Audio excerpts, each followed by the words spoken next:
Assalamualaikum warahmatullahi wabarakatuh. Shalom, Om Swastiastu, Namo Buddhaya, Salam Kebajikan. Hello, selamat pagi, good morning everyone.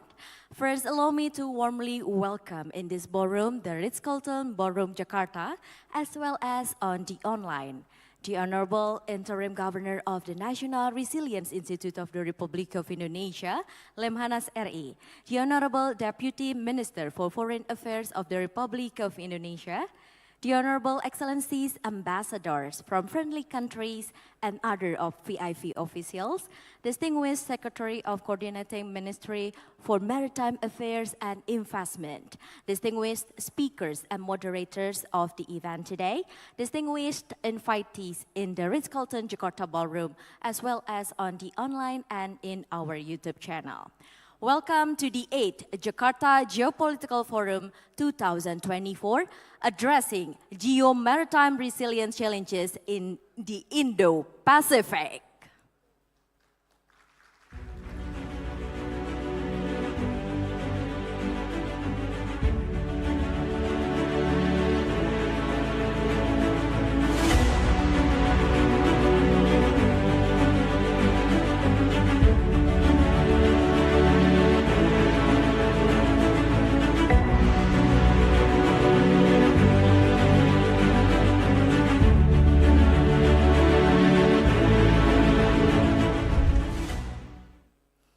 My name is Linda Asiri, and it is my great honor to be the Master of Ceremony today.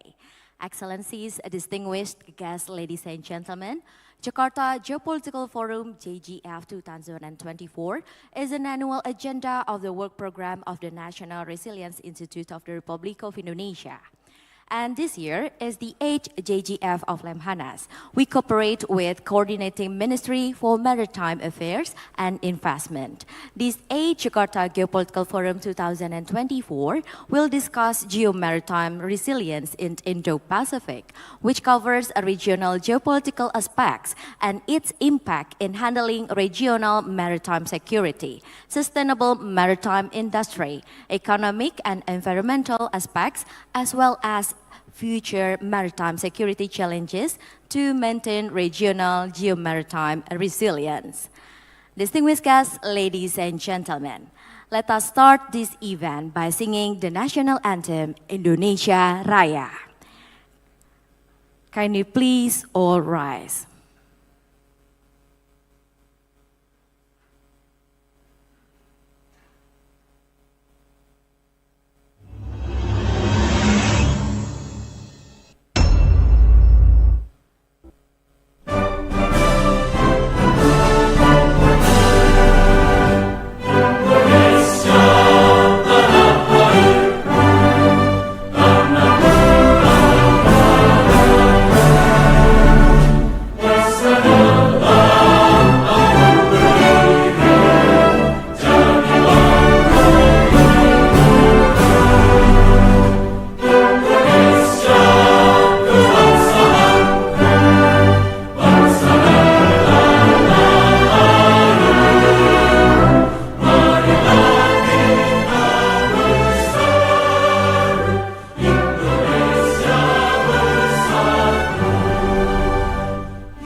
Ladies and gentlemen, would you kindly please be seated?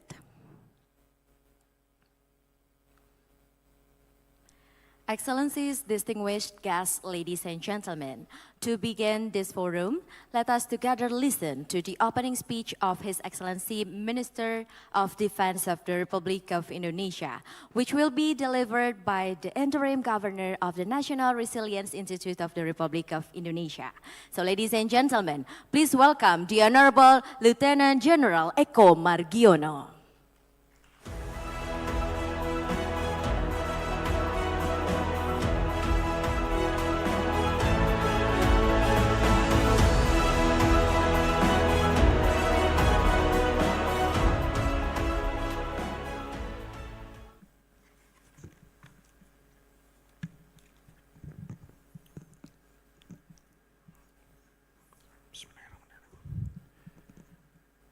First of all, I would like to extend my gratitude and cordial welcome to all distinguished speakers and participants for their participation in the Jakarta Geopolitical Forum 2024. Secondly, I would like to read the Minister of Defense speech at the opening of the Jakarta Geopolitical Forum.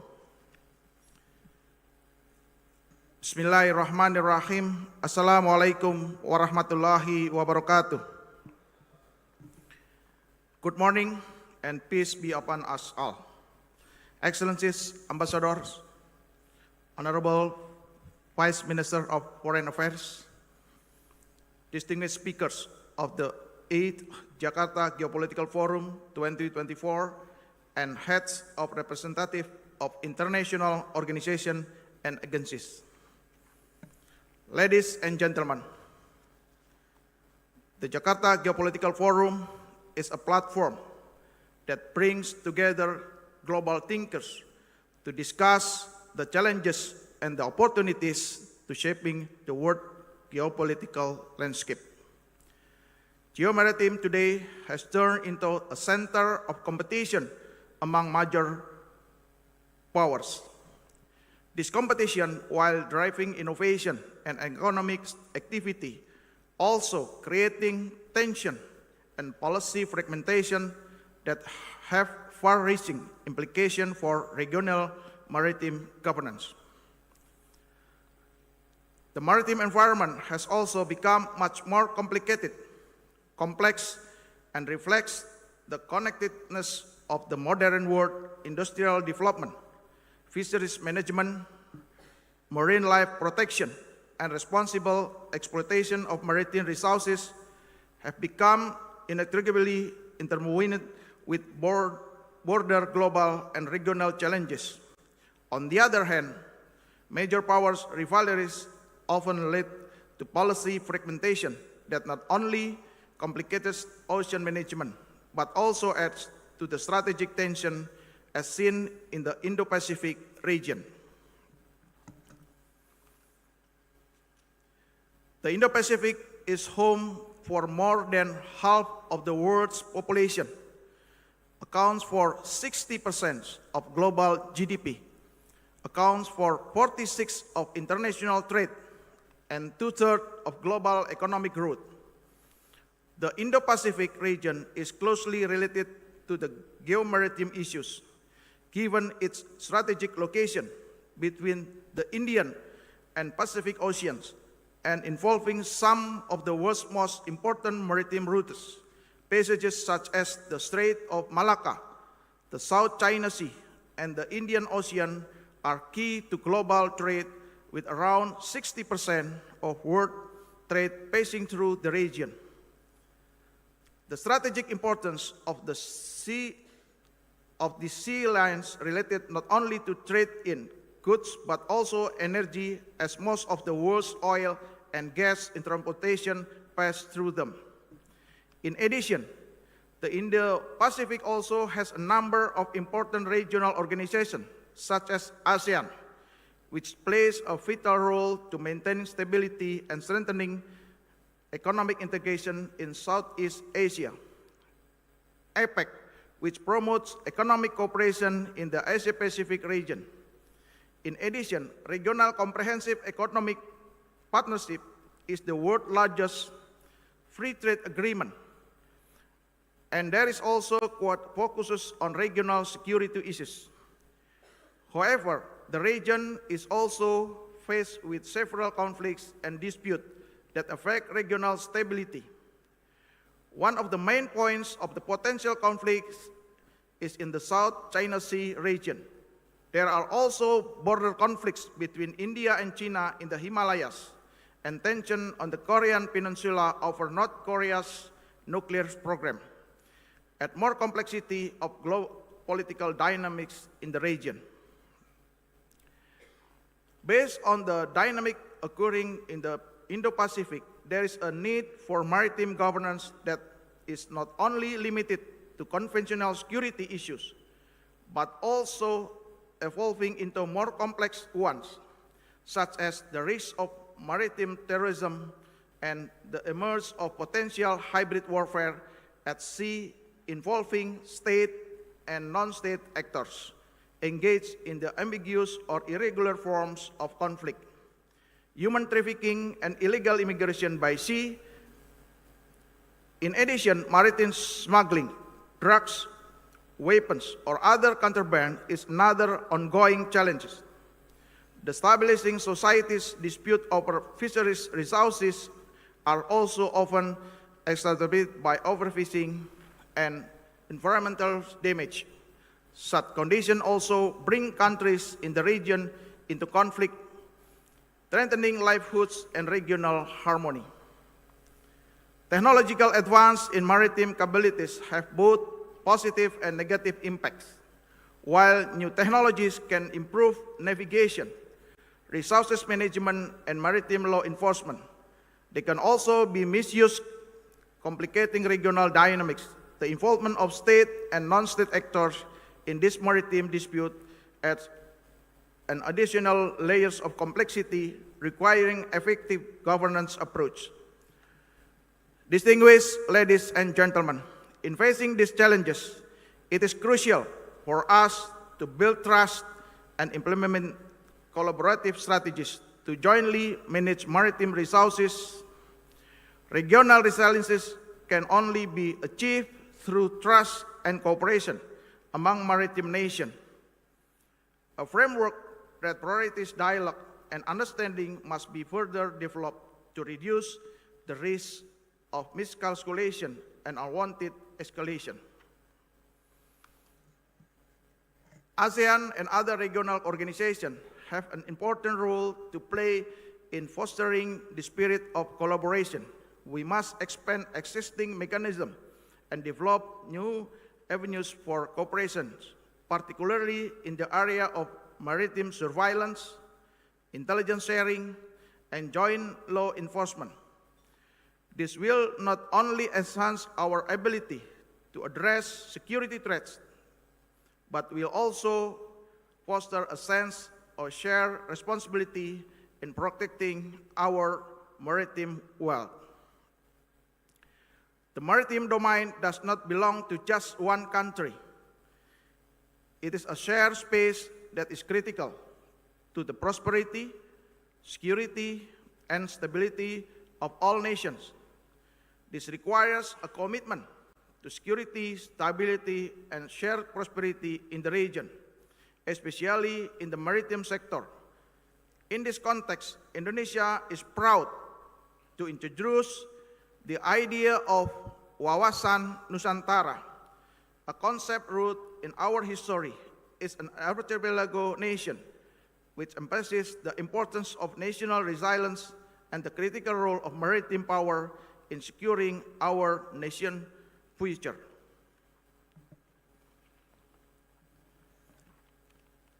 We must build a common mechanism for regional maritime governance that is able to cope with strategic crises and shocks, like natural disaster, maritime accident, or geopolitical crisis. Our region needs to be prepared, building a resilient framework that enables quick and coordinated response will not only ensure stability, but will also demonstrate our collective commitment to peace. This joint mechanism must be flexible enough to accommodate the varying needs and capabilities of all countries, but also resilient enough to deliver tangible security outcomes. It should be a forum where we can exchange ideas, share best practices, and coordinate action, whether for humanitarian assistance, environmental conservation, or dealing with security threats. In conclusion, the challenges facing the maritime region are significant, but they are not insurmountable through enhanced cooperation, strategic dialogue, and shared commitment to regional resilience. We can turn these challenges into opportunities. Let us seize this moment to reaffirm our commitment to a stable, secure, and prosperous maritime region, guided by a vision, a collective responsibility, and shared benefits. By saying Bismillah, I officially declare the Jakarta Geopolitical Forum 2024 open. Thank you. Wassalamualaikum warahmatullahi wabarakatuh.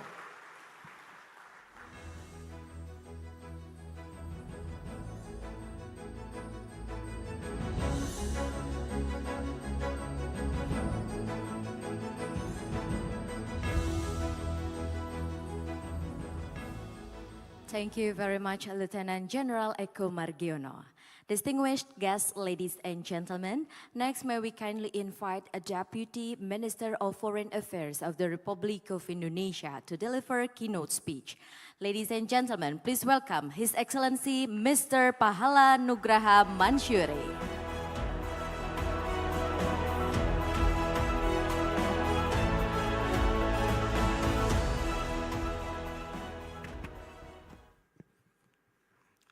Assalamualaikum warahmatullahi wabarakatuh. Peace be upon us. Excellency Ambassadors, Governor of National Resilience Institute, or Lemhanas, distinguished guests, ladies and gentlemen, a very good morning to all of us.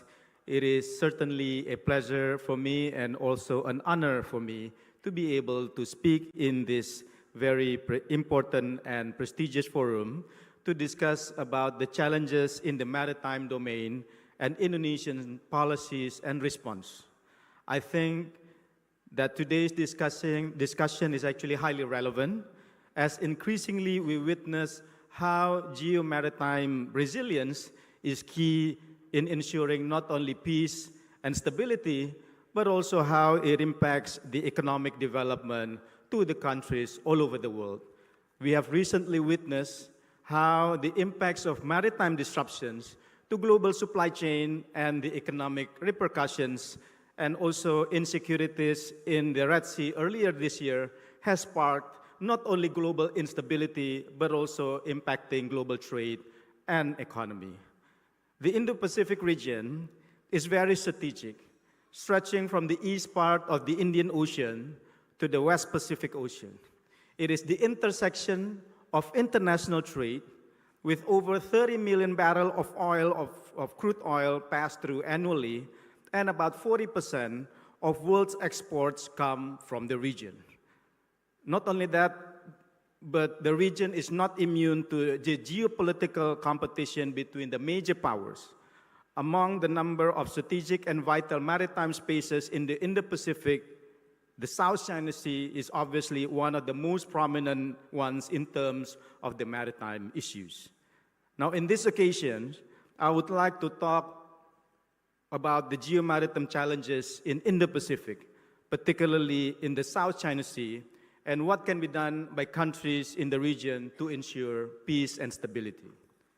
Distinguished guests, ambassadors, ladies and gentlemen, the South China Sea holds many potentials and significance.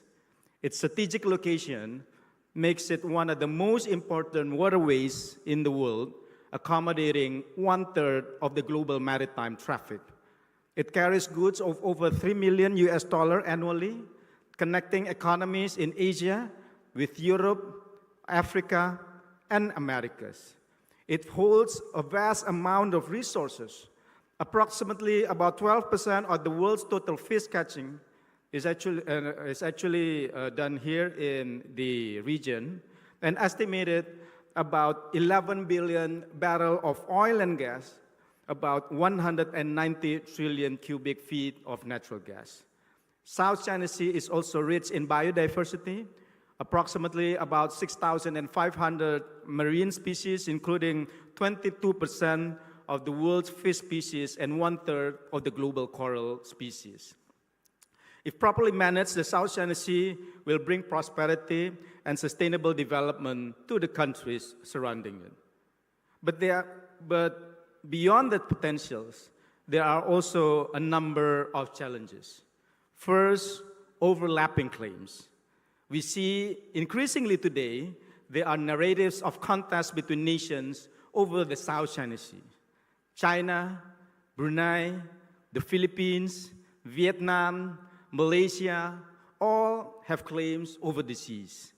This has led to many incidents in South China Sea, including skirmishes as recent as in August this year. The current geopolitical situation can only lead to worsening of this already high tension in the area. With the USA claim that China is ramping up military build-up since the World War II in the contested waters, and the Chinese claim that the US is promoting military deployment and actions in the South China Sea. The situation is getting more and more concerning as both major powers are seeking primacy in the region. It is no surprise that some even predicted that the next flashpoint or the theater of war will be in the South China Sea. We cannot afford this. Countries in the region cannot afford to let the strong do what they can and the weak suffer what they must, as aptly put by Thucydides. The South China Sea can determine whether the international law will prevail or whether we will shift to a power-driven order. Second, the transnational maritime-related crimes. Transnational maritime-related crime is a growing international concern. In the South China Sea, fisheries-related crimes has been steadily rising, which includes illegal, unreported, and unregulated fishing, and other criminal activities such as human trafficking, exploitation, drug and people smuggling, and illegal migration. Piracy is also a huge problem, with approximately half of the world's reported incidents to have taken place in the South China Sea since the 90s. These issues must be addressed, and it requires collective efforts from countries in the region. Third, the environmental degradation and climate change. Vast amount of resources have become a boon and bane in the South China Sea, where overexploitation is rampant. For instance, over 50% of the fishing vessels in the world are operating in the South China Sea, causing fish stocks to dramatically diminish. Total fish stocks have been depleting by 70 to 95% since the 50s, and catch rates have dropped by about 65% to 75% in the last 20 years. Oil and gas exploration and drilling in the area have also caused harm to fish and marine mammals. Impacts of climate change, including warming water temperature and extreme weather patterns, have also afflicted coral reefs and other species in the South China Sea. Going forward, I view that several points are crucial to ensure peace, stability, and prosperity in the region concerning the South China Sea. First, inclusive regional architecture. Conflict in South China Sea will likely benefit no one in the long term. Instead, it will incur economic loss for the countries in the regions, with estimates of somewhere between 10 to 22%. Not only in the immediate Southeast Asia region, but also the surrounding countries also stand to lose due to disruptions in the shipping routes. To prevent this from happening, the role of regional inclusive architecture cannot be overstated. Increasingly, in the Indo-Pasifik region, we are seeing more regional cooperation or grouping aimed at containment, while what we need is for more inclusion and cooperation. We must counter this by strengthening and ensuring the centrality of ASEAN as inclusive regional architecture. ASEAN has long been a positive force in the region, with emphasis on communication, consultation, and mutual trust. It can play a significant role to reduce potential conflicts in the region, among others through confidence-building mechanisms such as ASEAN Defense Minister Meeting Plus, ASEAN Plus 3, and ASEAN Regional Forum. Second, respect for international law. Respect for international law has been a key principle for developing friendly relations among nations, including the principles of respecting sovereignty and territorial integrity. The UN Convention on the Law of the Sea, or UNCLOS, as part of international law, has certainly become the main source and comprehensive framework on maritime in this regard. Indonesia always emphasizes the importance of resorting to international law to settle any disputes in the South China Sea. When it comes to overlapping claims, Indonesia is not a claimant towards maritime features in the South China Sea. We also have been consistently maintaining that any claims must be made in accordance with and not in contravention to UNCLOS. Yet, we are committed to positively contributing to peace and stability in the South China Sea. Indonesia, together with ASEAN, has consistently been working to find solutions to the dispute peacefully and in adherence to international law. Among others, by issuance of the Declaration of the South China Sea on 22 July of 1992, Declaration of Conduct of the Parties in the South China Sea, on 4 November 2002 and the guidelines for the implementation of the DOC in 2011. During Indonesia's ASEAN chairmanships in 2023, ASEAN and China have agreed on guidelines to accelerate negotiations for the Code of Conduct in the South China Sea, with a 3-year deadline set to conclude negotiation. We are committed to work hand in hand with ASEAN members and China to pursue effective, substantive, and actionable COC based on international law, including UNCLOS. The COC will hopefully result in peaceful, friendly, and harmonious environment in the South China Sea. Nevertheless, it does not contain specific prescription on maritime claims. These claims should be resolved peacefully and under international law, especially UNCLOS 1982. Apart from these two building blocks, I view that cooperation among countries in the region will serve two-pronged objectives. One is to foster the habit of cooperation among countries, and cooperation is always more powerful than competition. Two is to address the myriads of common challenges that I have already mentioned in the South China Sea. By fostering the habit of cooperation, competition can be averted. Cooperation builds trust and confidence and highlights common challenges and how to address them, reducing the possibility of parties resorting to conflict. An all-can-win mentality instead of a zero-sum mentality. This brings me to my third point, combating transnational maritime crimes. As I've already mentioned, there are huge challenges of maritime-related crimes in the South China Sea, including the illegal and unreported fishing and human trafficking.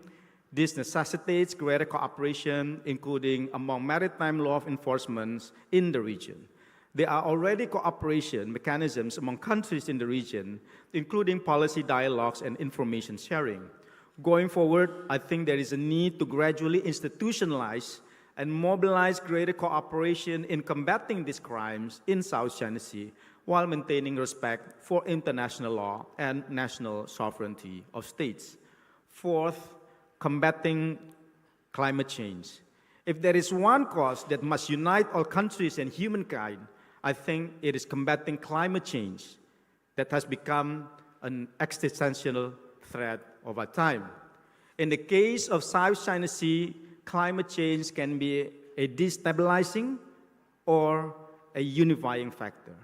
On one hand, climate change is likely to intensify resource competition around the South China Sea, providing more cause for conflict. On the other hand, combating climate change and its impact can bring all relevant parties to the table and step up concrete cooperation. Several areas of cooperation on climate change can be encouraged. Among others, scientific research, sharing of best practices for mitigation and adaptation, disaster risk management and response, and empowerment of coastal communities. Fifth, development of blue economy. Given the potentials in the South China Sea holds, it only makes sense that blue economy is an area of cooperation to be developed among countries in the region.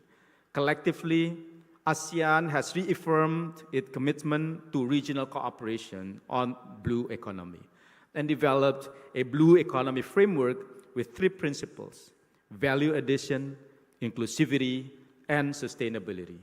The framework also outlines strategies including blue conservation management, blue science, technology, and innovation, and blue priority sectors. This cooperation on the development of blue economy can be expanded to also involve other relevant countries, for instance, with China, where investment in the blue economy sectors of between 2 to 3.7 trillion US dollar from 2022 to 2050 is estimated to generate somewhere between 8.2 to 20 trillion US dollar in net benefits. Cooperation in the blue economy sector will also support in ensuring resilient supply chain and industrial development. This way, mutually beneficial cooperation instead of dispute and competition will be the main feature of the South China Sea.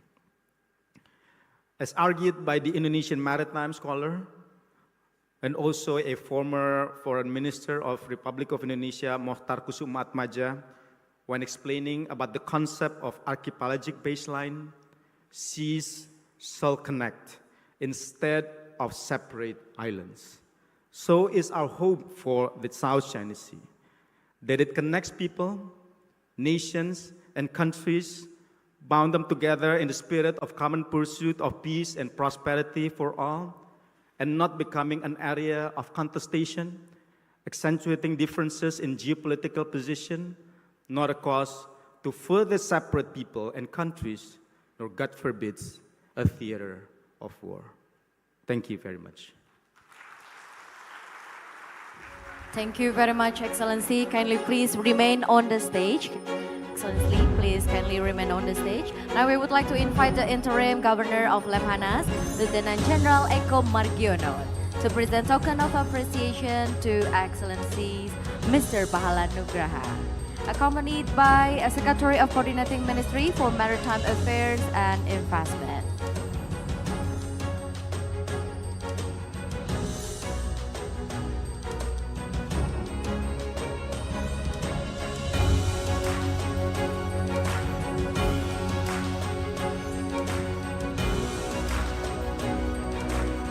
Thank you very much, sirs. Kindly please remain on the stage. Okay, and the next we would like to invite to come to the stage to have a photo session, Deputy for Strategic Studies of Lemhanas, Deputy 1 of Coordinating Ministry for Maritime Affairs and Investment, Chief of the 8th Jakarta Geopolitical Forum 2024, all Excellencies Ambassadors, all speakers and moderators of the 8th Jakarta Geopolitical Forum 2024.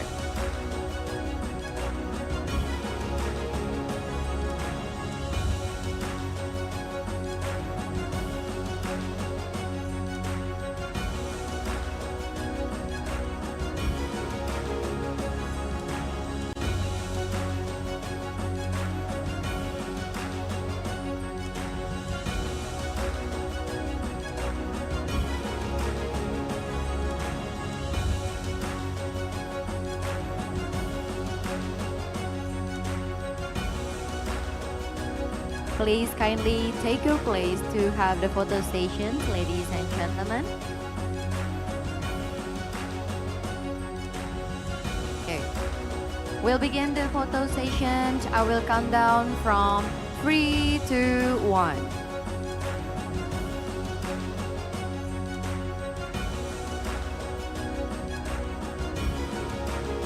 Okay, with the NKRI pose, with the right hand, the position should be on the left chest. Yes, I will count down. 1, 2, 3, 2, 1.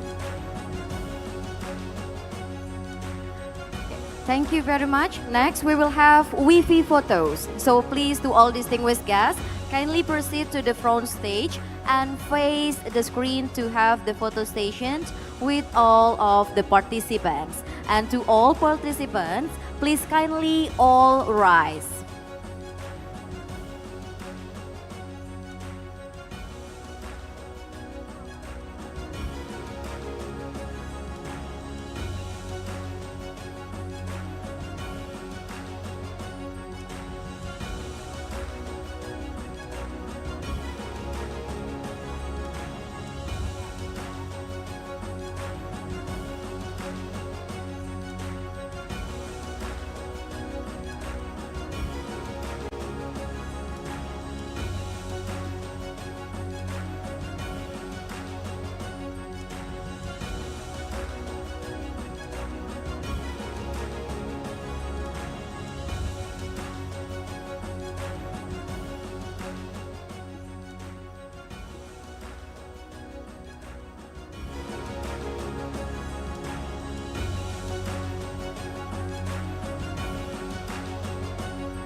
So, ladies and gentlemen,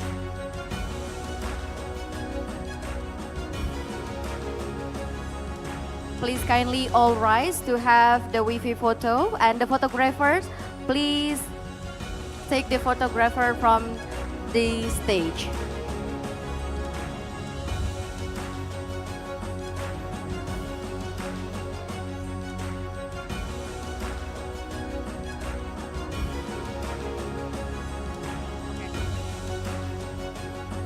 Okay, ladies and gentlemen, would you kindly please all be seated?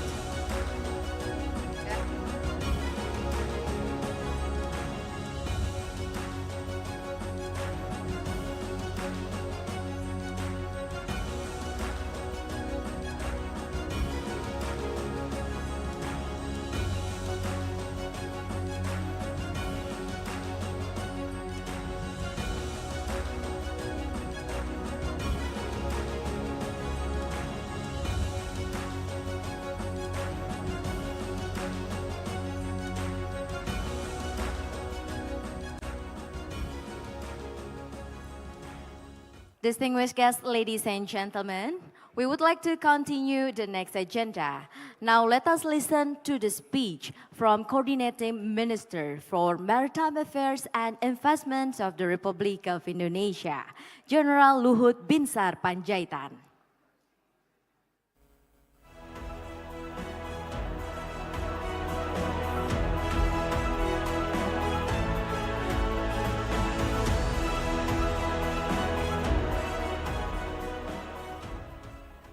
Excellencies, distinguished speakers, ladies and gentlemen, good morning. Welcome to Jakarta and the 8th Jakarta Geopolitical Forum.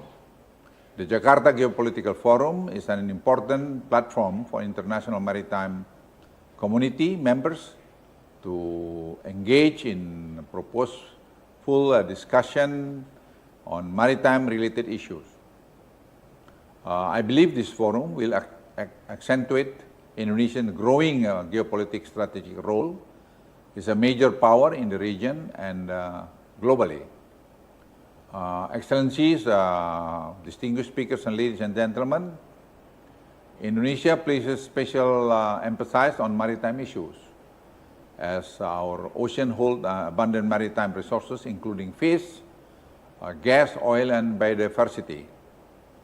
And we are the largest, I just want to remind you, we are the largest archipelagic country in the world. And if you look at also, ocean have a significant historical, economic and geopolitical importance. And Indonesia have a long-standing reputation as a seafaring people. And situation between the Pacific Ocean and the Indian Ocean, Government of Indonesia is dedicated to establishing Indonesia as a global maritime fulcrum. Embracing the Jalas Viva Yamamahi, at sea we are victorious and reaffirming the country's maritime identity. As the world's largest archipelagic nation, with 2/3 of our territory comprising of sea, it's crucial for us to maintain maritime security and fostering maritime connectivity between islands. As a major presence between two oceans, we are responsible for upholding maritime security and ensuring the safety of shipping, particularly in the areas that connect east and north-south trade routes, where over 60,000 ships pass through our seas annually. Excellency, distinguished speakers, ladies and gentlemen, maritime shipping comprises over 90% of global trade and essential component of the economy. Expected 2.4% trade growth in 2023, over 2% between 2024 and 2028. By 2030, ladies and gentlemen, Asia will host 2/3 of the global middle class population, with ASEAN becoming the fourth largest economy. ASEAN trade forecasted to grow by 1.2 trillion in the next decade, with exports surging by nearly 90% by 2031. Maritime connectivity in regulation, data technology, and finance will be pivotal in supporting this growth. Ladies and gentlemen, Excellencies, distinguished speakers, at the national level, we also set up the National Logistic Ecosystem and EGAF, or Government Technology, to streamline the flow of goods across borders, enhancing trade and operational efficiency. We are confident about making progress and strengthening the existing rules-based order to provide a strong foundation for the global economic of tomorrow. We understand that the seas are global commons, essential for maritime connectivity and trade. And the UNCLOS, United Nations Convention on the Law of the Sea, ensures fair usage of the maritime commons. It's crucial to adhere to all its aspects, as it represents years of negotiation and compromises. Indonesia's strong commitment to uphold international law and promote a rules-based order is demonstrated through adherence to UNCLOS. Excellencies, distinguished speakers, ladies and gentlemen, to strengthen the maritime rules-based order and address maritime security challenges, we must focus on overcoming maritime contestation, sea arm, robbery, UUF, and emerging challenges from global digitalization, including maritime cyber security. Collaboration, trust building, and close coordination are essential to protect our global commons and ensures our maritime security. Excellencies, distinguished speakers, ladies and gentlemen, building trust takes time and effort. Indonesia promotes three approaches. First, establish operational mechanism at sea. Second, prioritize practical cooperation through joint exercise and information sharing. Third, foster open and inclusive platform for dialogue. Continuing to enhance and strengthen this effort is crucial. Let's remind ourselves that the most important thing is trust and relationship we have built. The sea connects us all, enables us to grow and thrive. We must unite to protect this global resource. I firmly believe that I firmly believe that the world's welfare in the future depends how we manage our maritime security through international cooperation. Thank you.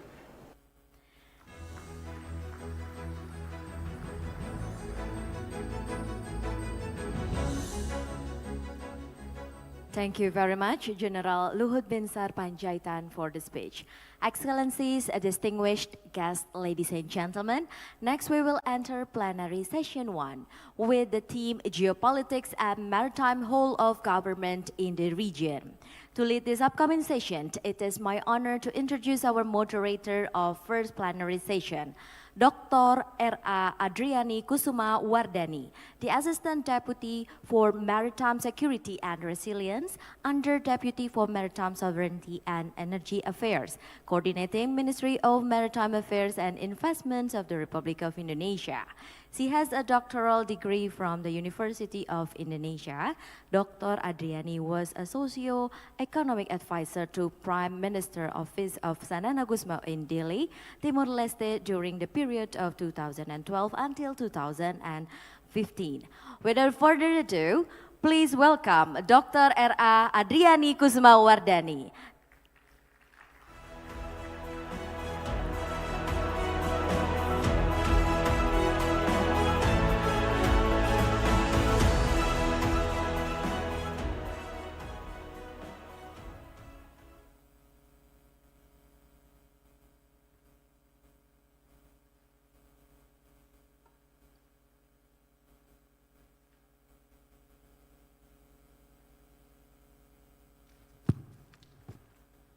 Thank you, MC.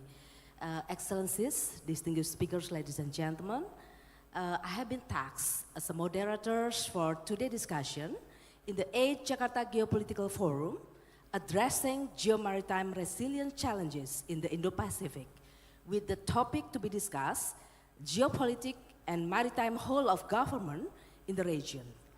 Before we start, I would like to brief the rule of house that we will have 3 speakers and then followed by question and answer. So we would like to proceed with the first speaker. I would like to brief the background of Mr. Stefan Mekati. He is a charge d'affaires of the European Union to Indonesia and Brunei. He is not only deputy head mission of the European Union, but also he is in charge with the management coordination of the political section, including press and information activities. The second speaker is Dr. Kao Kim Haran, Secretary General of the Association of the Southeast Asian Nation, or ASEAN. His capability in the ASEAN is to maintain the centrality of ASEAN. As the Secretary General of ASEAN, he has to continue to keep balance the issue between the 3 pillars: economic, politics, and culture. And then the third speaker is Ms. Melissa Conley-Tyler. She is the Executive Director of the Asia-Pacific Development Diplomacy and Defense Dialogue from Australia. Ms. Melissa Conley served for 13 years as the National Executive Director of the Australian Institute of International Affairs and Independent International Policy Institute, which established as a branch of Chatham House in 1924. So please come forward, all the respected speakers.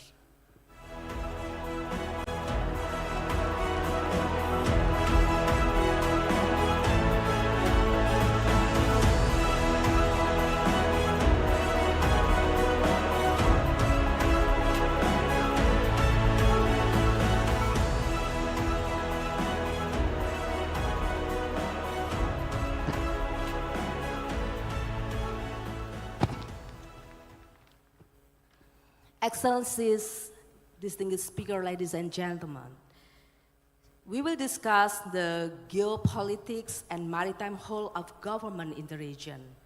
Geopolitics and maritime governance remain crucial in our region as part of our ongoing commitment to ensure regional stability. With increasing geopolitical complexities, government must adopt a whole government approach to address maritime challenges, to ensure the protection of our waters, regional stability, and also to secure our strategic interests through the unified national effort. So, without further ado, I would like to invite Mr. Stefan, yes, to deliver your presentation.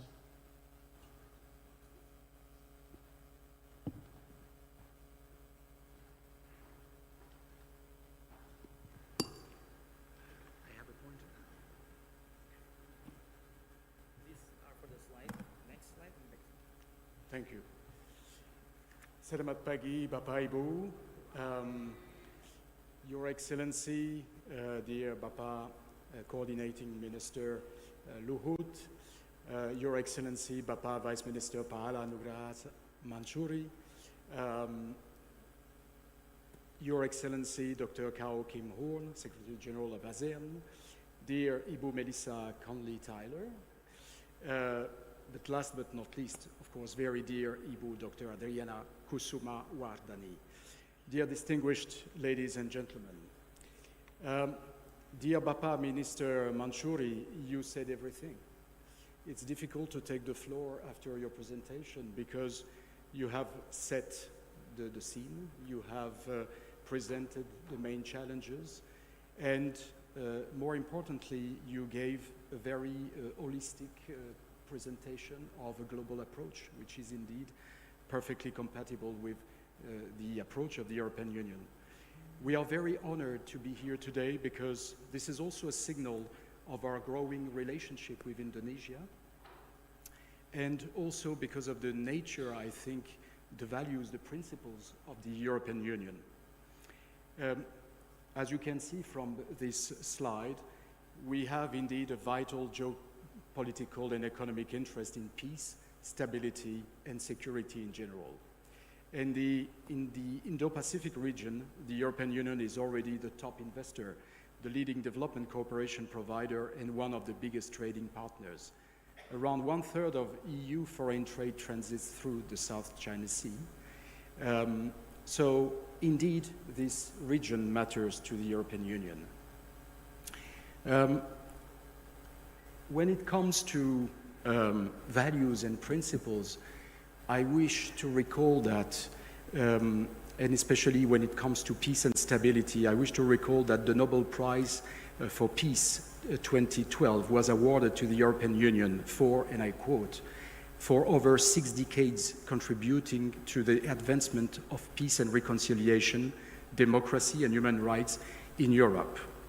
And this picture is of course a tribute to our presidents 12 years ago, but it's also an illustration of our inclusive approach. On this picture, you have on the left side Herman van Rompuy representing the 27 heads of states and government as president of the council. You have on the right side Martin Schulz, the former president of the European Parliament, representing the 450 million citizens. And in the middle, you have the president of the Commission at that time, José Manuel Barroso, representing the institution in charge of the interest of all our member states, our citizens. Again, in a global, inclusive, and holistic approach. When it comes to security, the EU High Representative for Foreign Affairs and Security Policy and Vice President of the European Commission, in our jargon, HRVP, José Borrell, said recently, we now live in a security continuum. Tensions in regional hotspots can have an impact on our stability and prosperity. Security has never been this interlinked. Our assessment is very clear and matches very well indeed with the assessment presented by His Excellency, is that there is a geopolitical competition intensifying in the Indo-Pacific, and the constraints and dangers that could arise from potential instability.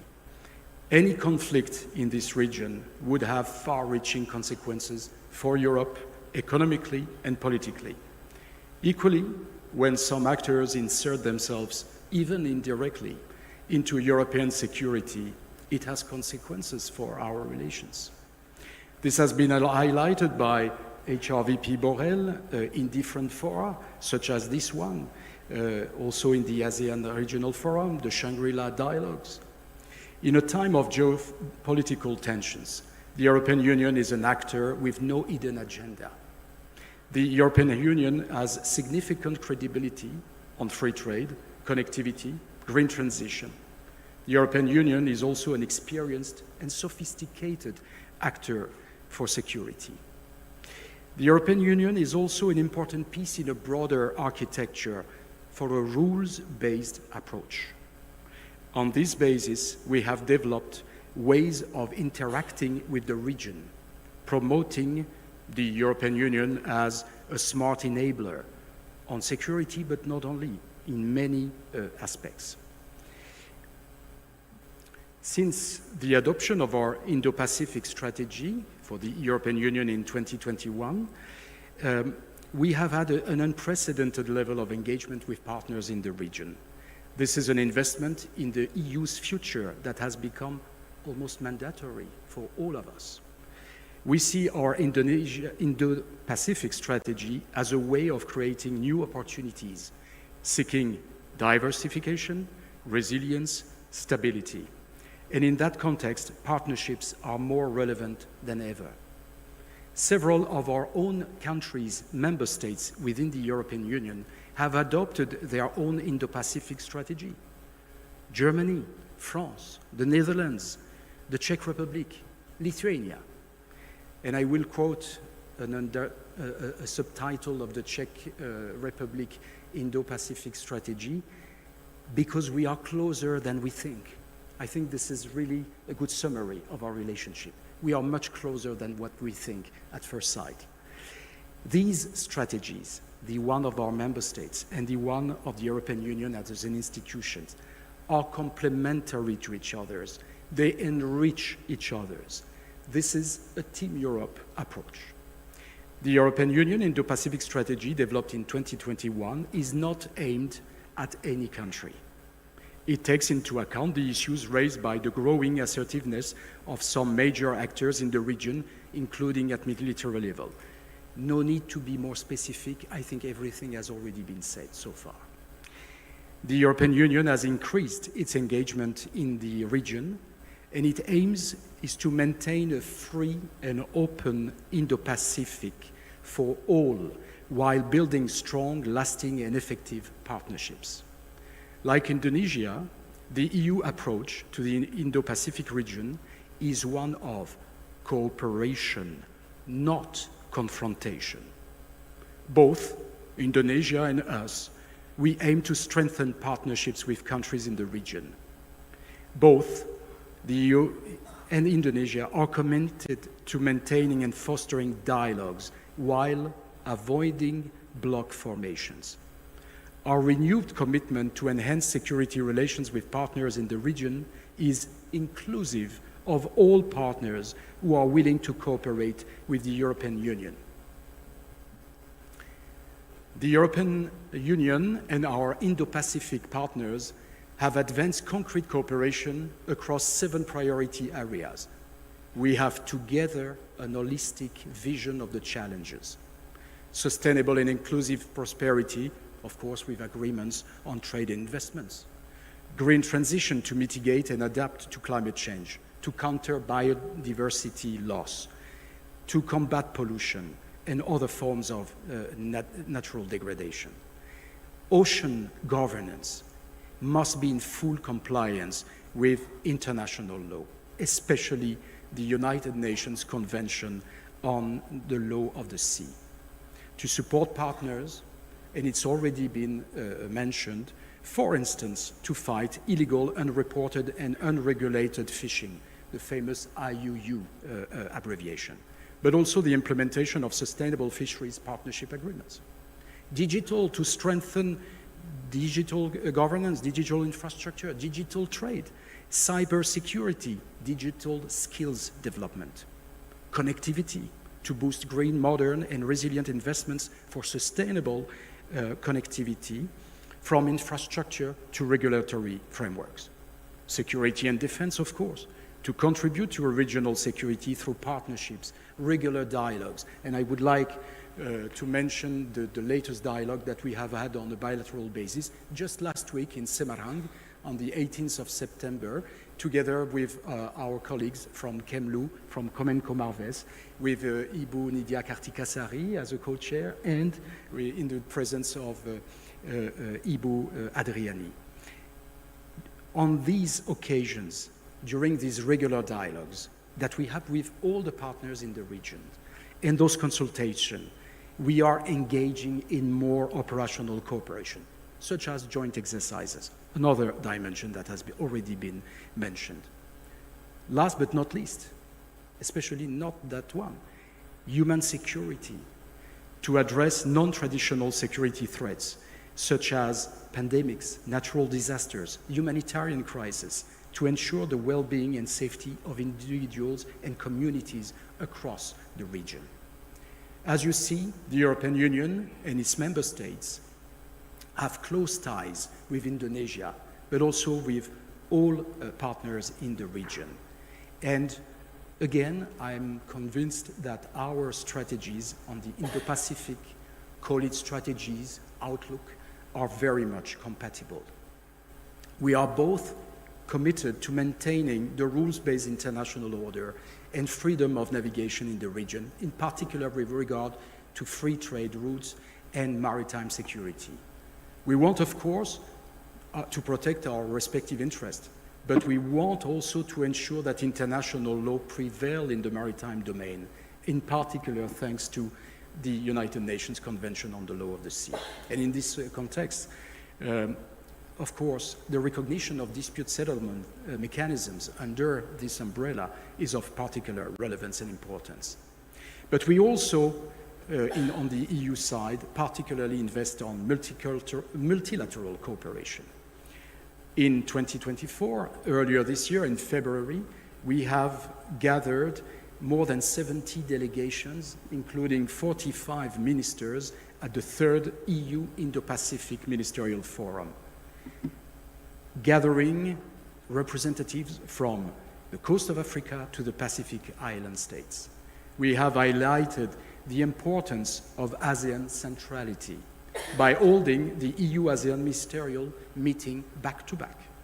We have emphasized our inclusive approach by increasing our efforts to facilitate the participation of Pacific ministers and by organizing a dedicated Pacific Day at ministerial level in the European Parliament.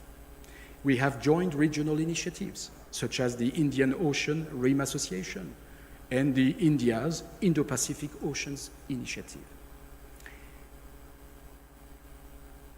We see ourselves in the region as a smart enabler that can bring added value to address complex issues, very much intertwined, as it's already been said by the minister, with an holistic approach, with all relevant partners among our institutions and international partners at all levels, ASEAN, United Nations, and so on.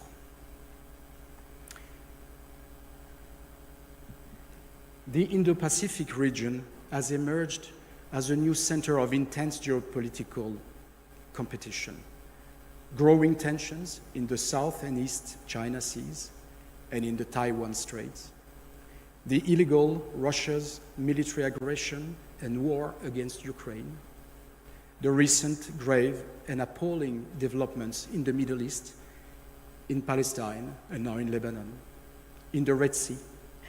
All these crises, all these tensions affect global security and have a direct impact on the prosperity of both Europe and of the Indo-Pacific countries. The EU and Indo-Pacific partners are also confronted with an increasing number of complex and multidimensional new security challenges, threats, and crimes. This is a complex slide, but it tries to summarize the complexity and the fact that all these elements are closely intertwined. Again, climate change, geopolitical competition, cyber attacks, economic coercion, hybrid operations, even foreign information manipulation and interference, as we call it, FIMI in our jargon. The EU approach is to address these threats and complex challenges in a call for comprehensive solutions, for a whole-of-government approach with international partners, because this is, I think, the theme of this first panel. National security and natural security are inextricably linked. As you can see on this slide, 12 of the 20 countries most vulnerable to climate change and least prepared for this to tackle climate change were in conflict 4 years ago. Soon, 1 billion people will have insufficient access to water. Environmental risks dominate the top 5 long-term global risks. Extreme weather events, rising temperatures, rising of sea levels, desertification, water scarcity, and biodiversity loss are making large areas uninhabitable, forcing people to leave their homes and threatening their security and health. This turn can have severe impact on peace and security globally. And this is why we need to address traditional threats, It's been mentioned, piracy, armed robbery at seas, hybrid and cyber attacks on critical infrastructure. Just think about the submarine cables, pipelines, submarine cables dealing with more than 90% of internet connections throughout the world. Climate change and environmental degradation. On maritime issues, the European Union has developed a policy framework providing a new outlook and a set of concrete actions. We want to protect our EU interests at sea, our citizens, the economy, our infrastructures and borders. We want to protect our natural resources and the maritime environment. We want to uphold international law, as I said, in particular, UNCLOS.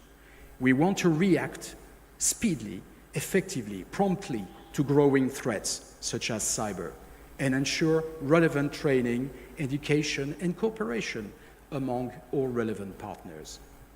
And why do we have to act? It's been already said, but let me stress again that over 80% of global trade is seaborne, that about 2/3 of the world's oil and gas supplies is extracted at sea or transported by sea. And that, again, as I said, 99% of the data is going through those cables. The European Union security credentials have drawn more interest from our partners, including from Japan, Korea, and other partners. We will expand this year the scope of our project, enhancing security cooperation in and with Asia, so-called ESIWA, to respond to more requests of cooperation in a demand-driven approach from many of our partners. We stepped up our contribution to maritime domain awareness in the Indo-Pacific through the CRIMARIO project and its IORIS platform for Indo-Pacific regional information sharing. My teenagers would probably tell me, "Daddy, don't please spoil the audience with very general remarks while we have our main expert, Dr. Martin Englot, in the room, who will intervene and present our projects later on today, I think." Naval deployments are also essential. We have different possibilities in this respect. We have Operation Atalanta. Again, these are illustrations of what we do and what we can do and what we may envisage to do elsewhere. Atalanta has been conducting successful joint naval exercise with Indo-Pacific partners, Djibouti, India, Indonesia, Japan, Korea, and also the United States. We launched in February 24 Operation Aspides to protect merchant vessels in the Red Sea, through contributing further to the freedom of navigation and stability in the region. We have also concluded a significant legal finish agreement with the Seychelles. This facilitates the persecution of persons arrested by EU member states for participating off coast of Somalia in violation of the United Nations arms embargo on Somalia and in narcotic drugs trafficking. To conclude in 42 seconds, we have a shared responsibility. We need more than ever international law, rules, principles, defined and implemented together. The whole of government approach requires a global approach, a holistic approach. Therefore, a consistent, global, holistic strategies discussed with partners, taking into account their concerns and priorities. It should not be a unilateral exercise established somewhere in the planet. It should be based on dialogues, discussions, taking into account concerns and priorities of all. It means dialogue, inclusive with all our partners. And just a couple of additional seconds, Mrs. Chair. When it comes to the implementation, we need to involve all relevant actors. Of course, the institutions, civilian, securitarian, but also think tanks and our citizens through our parliaments. We need to have strong coordination mechanism among them all. In the EU, our approach is to pool our resources, both in terms of operational instruments, in terms of financing. We are gathering all the EU institutions, our agencies, our mechanisms, together with our indispensable member states, 27 states, resources, their amazing capabilities, their expertise. We need also to work with international organizations, the United Nations, their agencies. We need to work with regional organizations such as the ASEAN. Working with all of them in a spirit of dialogue, mutual respect, and partnership leading to very concrete cooperation projects. Thank you very much. Terima kasih banyak. Thank you. Thank you, Mr. McCarthy, for your insight presentation. So as stated, we just, Excellency, distinguished participants, ladies and gentlemen, we just listened the EU standing position, how the value of principle for strengthening maritime cooperation. There are several challenges to the maritime approach in Indo-Pacific geopolitics, such as political tension, territorial dispute, non-traditional security, and climate change, diverse maritime regulation in different countries. But of course, there are several opportunities in the maritime approach in Indo-Pacific geopolitics, strengthening global trade and connectivity, enhance regional security and stability, maritime infrastructure investment opportunities, and strengthening regional cooperation. So, ladies and gentlemen, I would like to invite the second speaker, Ms. Melissa Conley-Tyler. The time is yours. Thank you, Ibu Adriani. And thank you very much to Lemhanas and to Marves for the opportunity to be here. Now, as you've heard, I'm not a politician, I'm not an official, so I'm going to do this a little bit differently. I don't have talking points. What I want to get us to think about as a room, as people who work in defence, security, international affairs, diplomacy, development, I want us to think about what our role is this. So I have a simple proposition.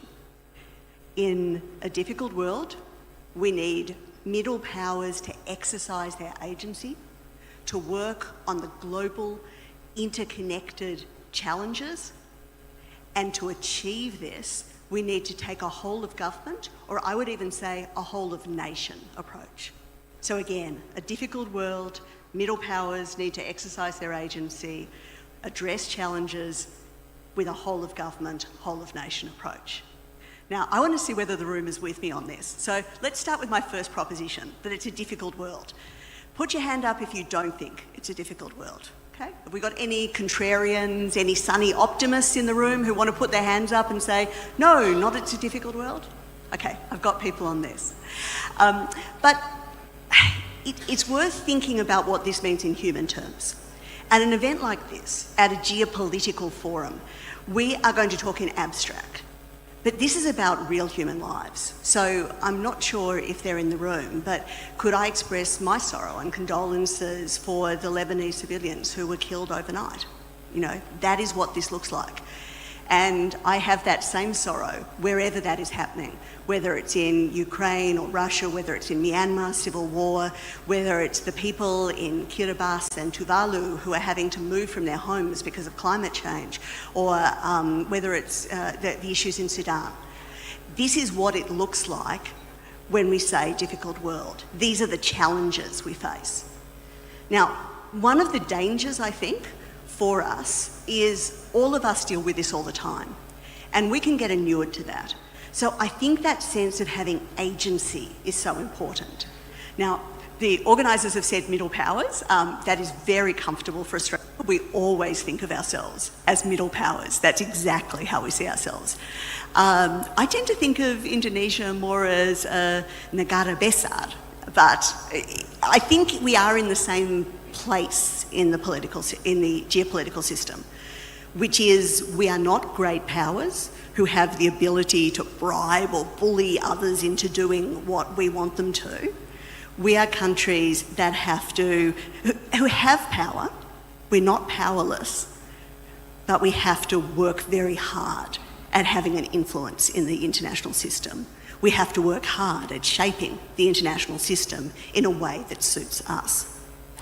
So I think middle powers can and should exercise agency, I also think they're stronger when they do so together.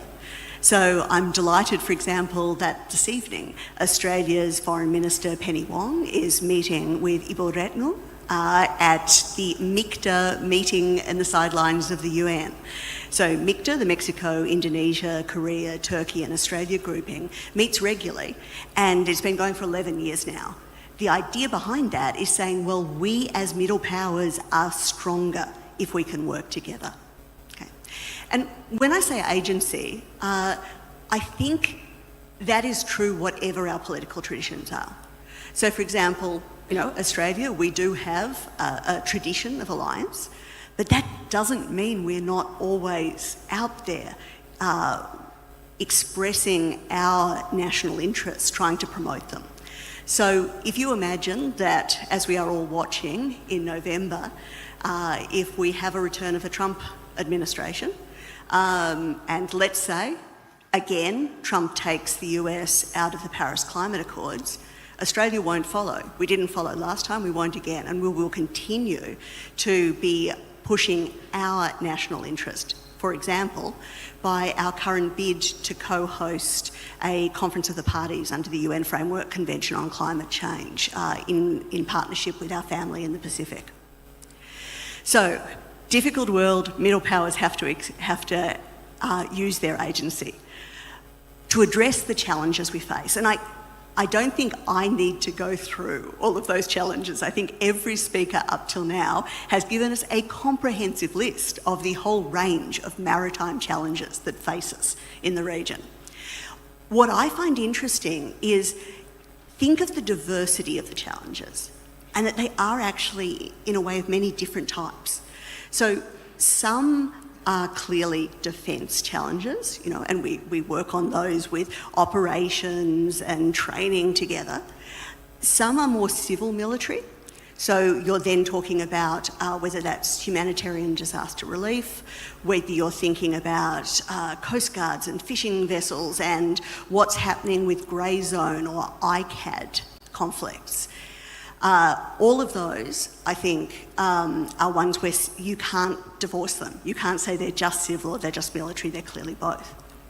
And then there's a whole range of other challenges which, whatever we want to call that third category, more civil ones, where you're talking environment, climate change, you've got transnational crime, you've got people smuggling, you've got, again, a whole range of these problems.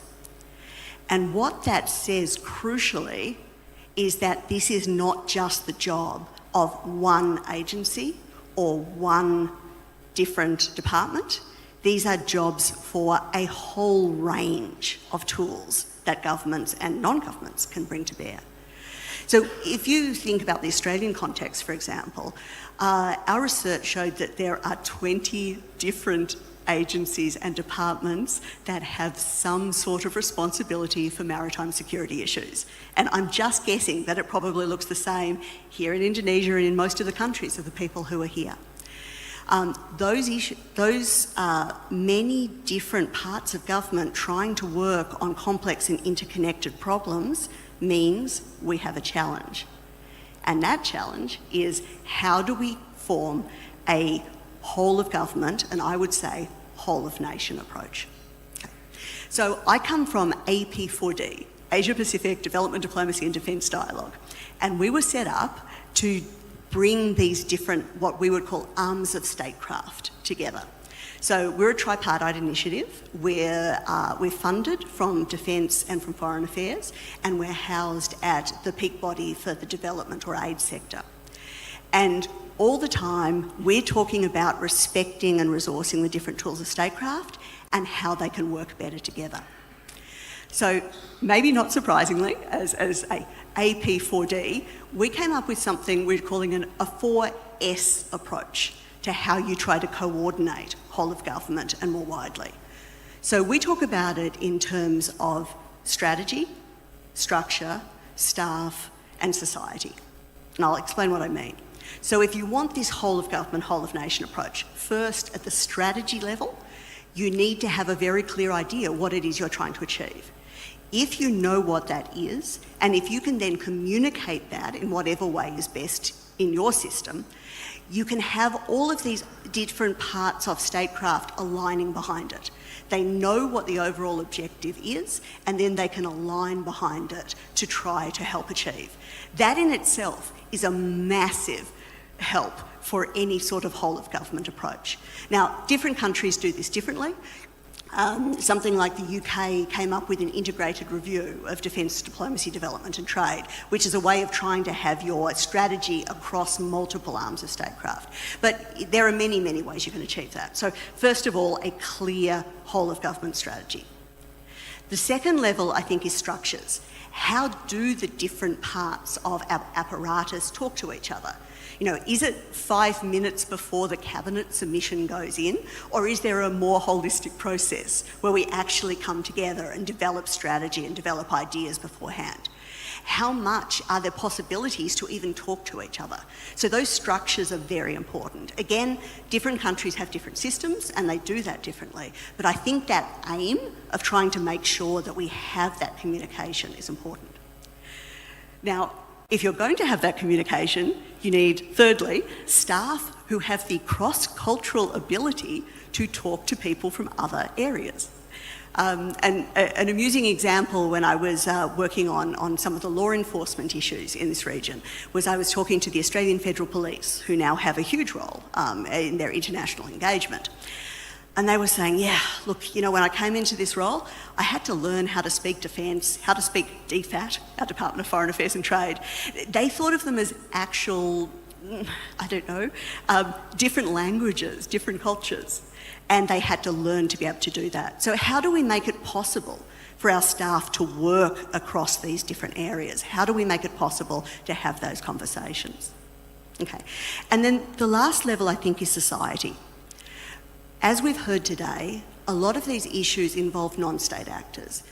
And I could, you know, draw a big map of all of the range of non-state actors who have some role. In the work we've done at AP4D, when we talk about whole of nation, we're thinking about the range of actors who interact internationally, okay? And that could be business, science and technology, education, it could be diaspora groups, civil society, interfaith, it could be government departments that don't have international responsibilities but actually do a lot of work internationally. Okay. So there's that whole range of people who are constantly interacting with the world, and they're not going to stop. They do that all the time. So for me, the whole of nation approach is how do our core international policy agencies, the ones that know they do foreign affairs, how do they talk to the rest of the actors in society? To harness, maybe, to coordinate, maybe, to leverage, whatever word you want to use, but there needs to be some connection between those, between the core international policy actors, and I assume everyone in the room is one of those, and then trying to reach out to the whole of nation and to how they can help achieve objectives. So, if I put all of that together, the reason we're established at AP4D and the reason our ideas have been very much taken up in Australian discourse, we were lucky in February to have the Minister for Foreign Affairs and Shadow Minister for Foreign Affairs jointly launch our paper on a whole of nation approach. The reason I think this has taken hold is a sense that in a difficult world with all these cascading challenges and limited resources, we can't afford not to use the tools we have. We have a range of tools and they have to, at the very least, not undermine each other, at the very least, not duplicate, and ideally, actually align and increase our impact. So what we do internationally has more effect, more impact, and hopefully creates the secure and peaceful region that we've been talking about. So from my perspective, I think we as middle powers, as countries that have some ability to shape but not determine the system, We have to internally try to increase our impact through this whole of nation, whole of government approach. And then, of course, we have to work together to see what we can create. If you think about the problems that we've talked about today already, and that we will talk about for the next day, the problems don't care about our divisions. They don't care how we've organised our government into various departments and agencies. They don't care how we see these issues. They don't care about national borders. The problems are there, and we have to think about how we can internally and in partnership with others contribute to this. And in the difficult world we face, we all need all the friends we can find. Thank you. Thank you, Ms. Melissa Tyler, for your valuable sharing. So from her perspective, Australia sees that maritime cooperation is a crucial aspect of the relationship between Australia and the Southeast Asia, as it underpins regional stability, economic prosperity, and energy security. Australia's commitment to enhance maritime security in the Indo-Pacific aligns with its national interests, particularly through fostering partnerships with Southeast Asian nations and also offering capacity building, technological assistance, training, and also all strategic ties that enhance mutual security in the region. Thank you, Melissa. So without further ado, I would like to invite Dr. Kao Kim Horn, the Secretary General of the Association of the Southeast Asian Nation, to deliver his presentation. The time is yours.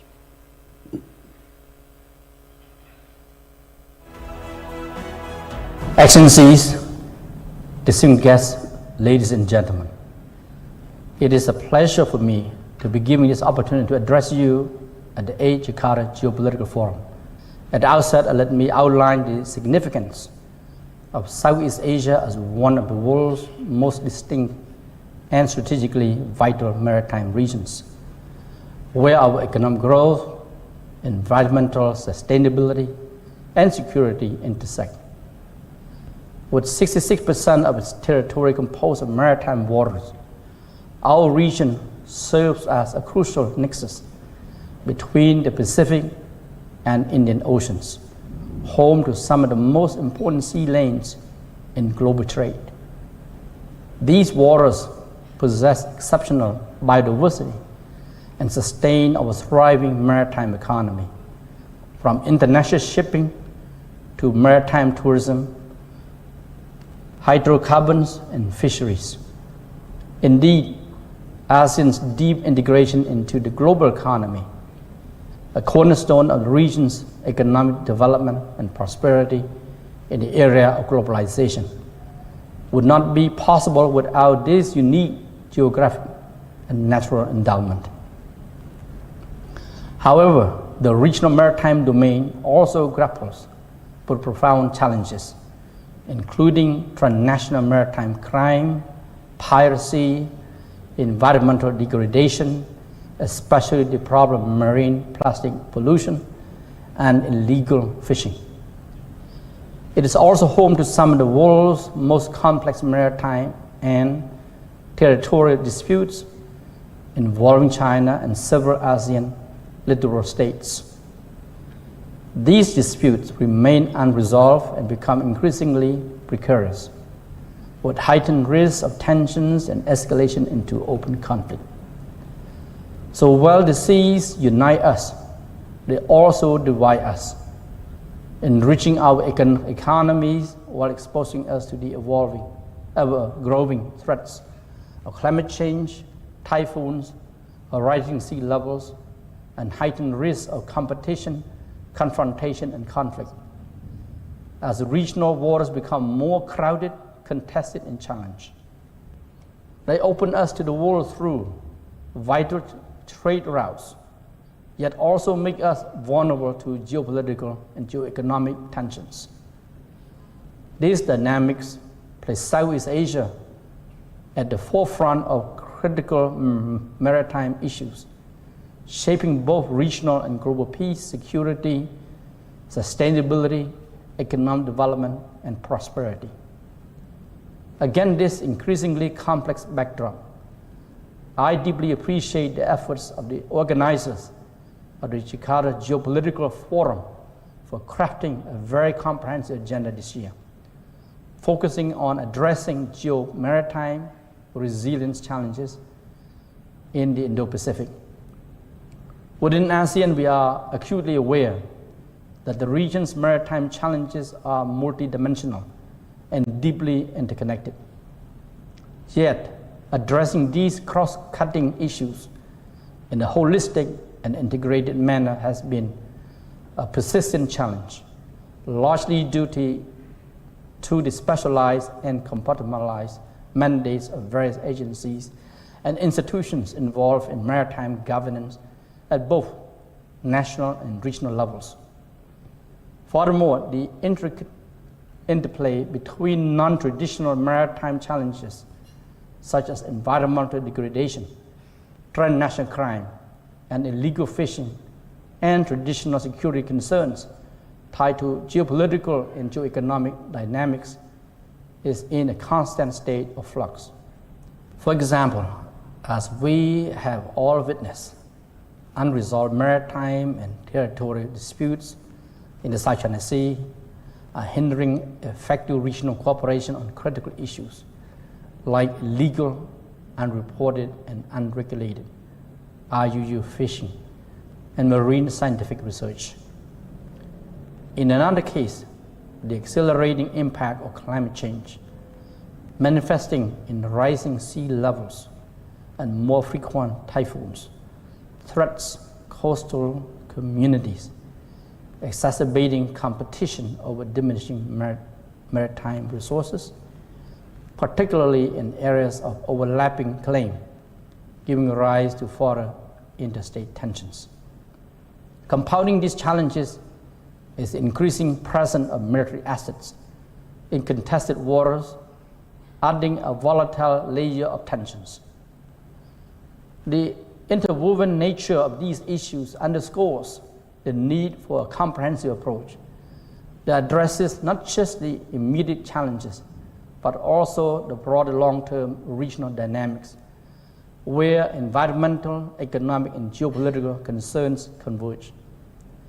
At the national level of individual maritime states, this complexity underscores the need for a whole-of-government approach where diverse agencies collaborate, pooling resources and expertise to address maritime challenges holistically and comprehensively.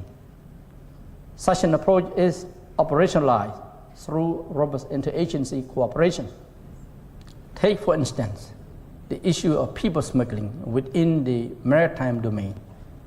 Addressing this problem necessitates a coordinated effort among various law enforcement agencies, from port authorities working to prevent illegal departures to Coast Guards tasked with intercepting those who evade initial detection. IUU fishing provides another compelling example. This challenge demands not only the vigilance of national fisheries agencies, but also the active involvement of Coast Guards. Originally, within the ASEAN framework, the complex and multidimensional nature of maritime challenges demands a whole-of-community approach, a concept that is gaining prominence within ASEAN. The ASEAN community comprises 15 sectoral bodies that address a wide range of maritime issues across its 3 pillars. These bodies tackle critical concerns, such as maintaining peace and stability in maritime domain, combating marine debris and pollution, addressing piracy, mitigating environmental impacts of maritime transport, countering cyber threats to ships and ports, managing irregular movements of persons, dealing with illegal, unreported, and unregulated IUU fishing, and advancing the blue economy, offshore mining, and renewable energy. Given that these maritime issues intersect across the ASEAN political security, economic, and social cultural pillars, effective cross-pillar cooperation and coordination are indispensable for a cohesive and comprehensive response. The ASEAN Maritime Outlook, AMO, initiated during Indonesia's ASEAN chairmanship in 2023, is a valuable tool in this context. It reviews the effort of various ASEAN sectoral bodies dealing with maritime governance, highlights key issues requiring focused attention and resource allocation, and provides recommendations on potential maritime coordination among ASEAN sectoral bodies, mechanisms, and processes. It serves as a practical reference in understanding maritime trends and challenges in the region, strengthening synergies, and guiding ASEAN to avoid duplication of efforts made among related mechanisms, bodies, and processes. The ASEAN Maritime Forum, AMF, another key initiative of ASEAN since 2009, provides a crucial platform to foster collaboration among the various sectoral bodies and relevant stakeholders who need to address maritime issues. For years, this forum has served as a cornerstone for exchanging views, sharing best practices, and fostering integrated efforts across various sectors involved in regional maritime governance, enabling ASEAN to adopt a holistic and coordinated approach to maritime challenges. I would also like to emphasize that a whole of community approach extends beyond ASEAN to actively engage its external partners. It is encouraging to see that maritime cooperation has been and will remain a priority area across all ASEAN-led mechanisms, including the East Asia Summit, EAS, the ASEAN Plus 3, APT, the ASEAN Regional Forum, ARF, the ASEAN Defense Minister Meeting Plus, ADM Plus, and the expanded ASEAN Maritime Forum, EAMF. Notably, even strategically competitive external partners are collaborating with ASEAN through various programs and mechanisms. Their participation in these frameworks fosters meaningful dialogue and practical cooperation, thus contributing to regional peace and stability and advancing our shared interests in the regional maritime domain. Distinguished guests, ladies and gentlemen, before I conclude, let me highlight three important areas, or I call imperatives, that are critical to ASEAN's efforts, effective responses to maritime challenges. First, enhancing dialogue and strengthening strategy. In this volatile environment, ASEAN must make every effort to increase dialogue and diplomacy and prioritize open channels of communication to reduce the risk of miscalculation or unintended escalation. Regular dialogue, facilitated by ASEAN-led platforms, hence plays a crucial role in fostering mutual understanding, mutual respect, mutual trust, and practical cooperation.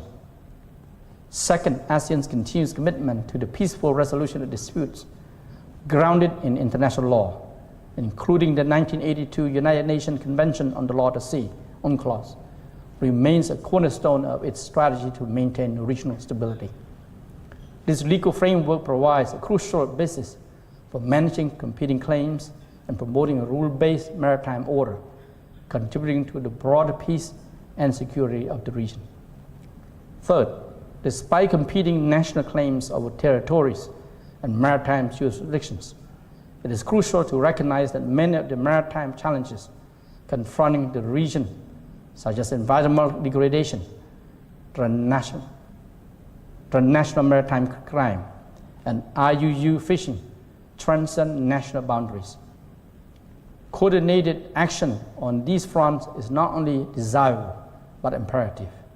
For instance, as emphasized in the ASEAN Framework of Action on Marine Debris, combating marine plastic pollution requires both robust national efforts and regional cooperation as marine debris moves freely across borders. Similarly, addressing IUU fishing and maritime piracy necessitates joint civilian and enforcement efforts across jurisdictions. Therefore, ASEAN's whole of community approach ensures that these shared challenges are tackled collectively with the active participation of all relevant member states, stakeholders, and external partners. Southeast Asia's maritime domain is standing at a critical juncture, facing both heightened geostrategic tensions and urgent non-traditional challenges. The complex interplay of these challenges calls for a comprehensive and coordinated approach. ASEAN's strategic vision, grounded in dialogue and consultation, trust building, and adherence to international law remains central to our collective efforts. We fully understand the complexity of these undertakings, given the intricacies of growing major power competition and the crowded landscape of various bodies and mechanisms involved in maritime governance. Yet, we will need to stand firm in our dedication to fostering dialogue, cooperation, and peaceful resolution of disputes and disagreements to ensure that our waters serve as a source of peace and prosperity rather than a breeding ground for insecurity, competition, confrontation, and conflict. Thank you.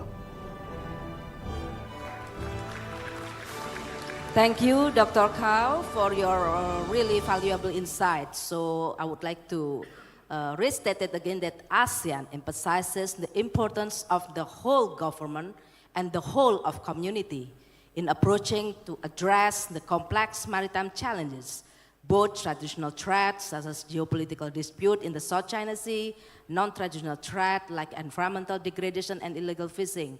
So there are so many platforms in ASEAN-led that fostering all collaboration among the sectors and among the government. So thank you. So ladies and gentlemen, I would like to invite the two questions from the audience. Is there any? Yes, please. The man in the middle. Good morning, everyone. I'm Admiral Kolambage, Ambassador for Sri Lanka. Since morning, we heard a myriad of threats in the maritime domain, but I did not hear about another threat that I think is very prevalent, that is the perception warfare. Now, perception warfare has given rise to enhanced militarization, nuclearization, and I believe Indo-Pasifik region is now sitting on top of a volcano. I like to call this Indo-Pasifik the patient having high fever. Rather than trying to cool it down, we don't do much to cool it down, so we allow the patient is okay, walking about, things are okay. Now we heard about the need for middle powers to work together, but at the same time we have other larger groupings for the region as well. Now rather than discussing the same thing, the need, we do understand the threat, we do understand the need to work collaboratively, but we keep on talking about it. So what can we do, really? Who should take the leadership for the Indo-Pacific region to have some meaningful, positive, collaborative, working arrangement to combine all our ideas and to maintain the peace and stability of the region? Thank you. Thank you, sir. So, Ibu? Yes, please. Your Excellency, you ask who should take the lead. I'd say anyone who wants to. The problems are so great that we shouldn't be waiting for somebody else to take the lead and to drag us along. And I think one of the things I like about what I'm hearing today is that sense that we are willing to work together, we are willing to do things, not waiting for some other great power somewhere to tell us what to do. I would like to talk particularly about the issue of disinformation and misinformation, which I think is one that all of us are facing in the region. One of our last papers for AP4D was looking at how do you help create a healthy information environment. I see that as one of the underlying issues for a number of these problems. You know, so if you're talking about grey zone, ICAD, if you're talking about the narratives around territorial disputes, you know, so many of them are enabled by disinformation and misinformation. And in that case, again, it's not just government actors. It's an example of why we have to reach out to a range of actors if we're going to try to solve that problem. So we came up with some ideas for ways that Australia could work with other countries in the region on that particular threat. And I hope anyone who has those sort of ideas keeps pushing them, because we don't have to wait. Well, you very rightly pointed out one particular element, which is about perception. Perception means citizens also, not only governments, officials, but citizens. In this respect, I would like to stress a couple of things which I think are not solely the specifics of the European Union. With many other countries in the world, we share this, but I think this is particularly true when it comes to the European Union principles and values I was referring to before. Of course, we are an integration process based on legality. We have treaties, we have rules, we have laws, we are abiding to international convention and so on and so forth. But legality alone is not sufficient. You need legitimacy. And legitimacy means accountability. You need to be accountable to the people you serve. In Europe, sometimes people like me are described as bureaucrats, at best technocrats. I prefer to revert to the staff regulation of the EU. I am a civil servant. I serve. So it means that I am accountable. So from the moment we are engaging at governmental level into a process ensuring the ownership of our policies, we will be able to tackle partly the concept of war perception and related issues. And it means something, ownership. It means that we have to explain our policies. It means that we have to give an assessment to our citizens, and in particular to the next generation, to the students. Taking the example of Indonesia, this amazing country counts more than 4,000 universities. Millions of students. If I'm not mistaken, I speak under your control, dear Ibu Adriani, 10 to 12 million students. So we have to engage with our citizens, with our students, with the think tanks, to explain what is our assessment, what are the challenges, the threats, but also the solutions, the options. And again, as previously mentioned, we need to engage into partnerships. We need also to propose a holistic approach. So it means a mapping of the issues and all the actors, how they interact, to have a better understanding how to provide also some counter-narratives when it comes to very assertive statements from assertive nations. And we have also to be modest and to global and to think, I'm sorry, I don't like at all the concept of middle power. Somehow we are all potentially a middle power. Maybe some of us in this room consider themselves as global power, but we should refrain from qualifying some of us as a middle, little, big. That's very dangerous, I think, and it contributes to this perception.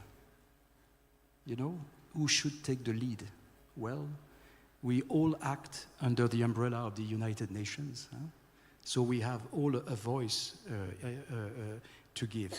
So we have to take into account the external dimension of our domestic policies. And to do that, we have to do our work. We have to be partners with entities, with the civil society, to ensure that whatever we do, again, is based on legitimacy. So it means ownership. Otherwise, this is a very personal opinion, not the EU statement, but I think that we would simply not be followed by our citizens. And so we will increase negative perceptions against someone, a nation, an entity, a culture. This is very, very dangerous. So I think that in our case, for instance, on the European Union side, we are not here to lecture anyone, to deliver the do's and don'ts to anyone. No. Our commitment is to build partnerships in order to have a greater ownership of our role, of our presence in the region, together with our partners. And again, ownership, it's not only with governments, it's also with citizens.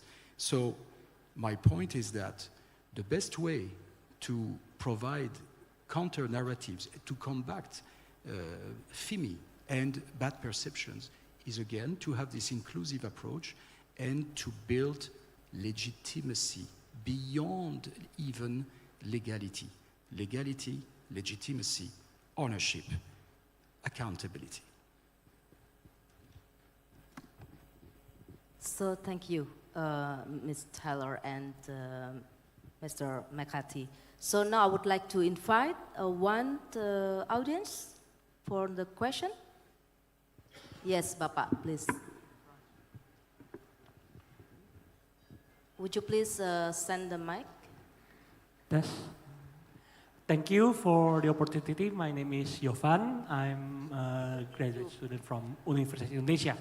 I would like to ask regarding the as climate change, as we know, and the environmental degradation increases vulnerabilities to trafficking in maritime regions of the Indo-Pacific.